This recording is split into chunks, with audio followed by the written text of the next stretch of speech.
Okay, today we are talking about Algebra 2, Checkpoint 2B, solving systems of equations. And remember, we're talking about 3 different ways to solve systems today, and this video is showing you how to solve using substitution. Substitution is a good strategy to use when one of your equations has a variable already by itself, a y equals or an x equals. In this case, the y is by itself, so I'm going to box up the other side. Okay, so this box, x plus 8, is equal to y. So in the second equation, I'm going to get rid of the y, and I'm going to substitute in that box.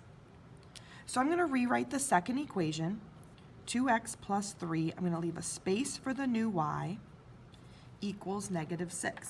And in that space, I'm going to plug in what y is equal to, x plus 8. Okay? Now I have one equation with one variable. I know that you all can solve that. So it's 2x plus, remember to distribute the 3, 3x plus 24 equals negative 6. I'm going to combine like terms here to get 5x, and I'm going to subtract 24 from both sides. You may want to do that in 2 steps. I'm showing it all in one. Negative 6 minus 24 is negative 30. Okay? To get x by itself, I'm going to divide both sides by 5, and I get x equals negative 6.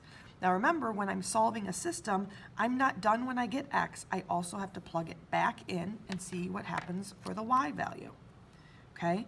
I now know that x equals negative 6, so I'm going to go back to this top equation. Y equals x plus 8. I now know that x is negative 6. Negative 6 plus 8 is 2. So I have my x value and my y value. It's okay to leave it like this. We often put, when we're solving a system of equations, our answer in an ordered pair form, negative 6, 2. It always goes alphabetical. And it's always important to check our answers in both equations. So y equals x plus 8.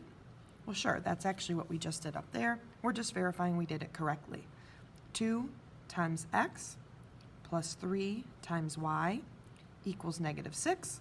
That's negative 12 plus 6 equals negative 6. That's true. We have verified that we got the correct answer. Okay. Another way that you guys really like to solve is equal values method.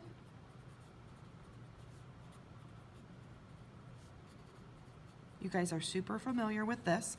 And so anytime you see 2 equations that are both set equal to the same variable, so y equals and y equals, this is a good time to use equal values method.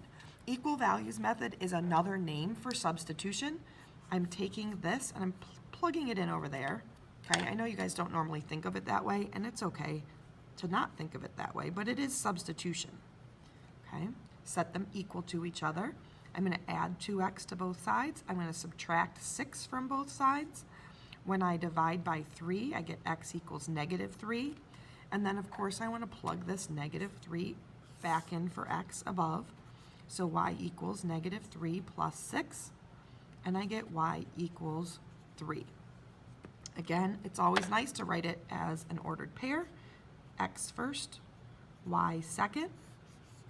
Okay, we really just checked it in here. Let's double check it in this one. Y equals negative 2 times x minus 3. So 3 equals 6 minus 3. That shows us we got the right answer. So equal values method really is substitution, but you also want to know how to use substitution when they're not both equal to the same variable.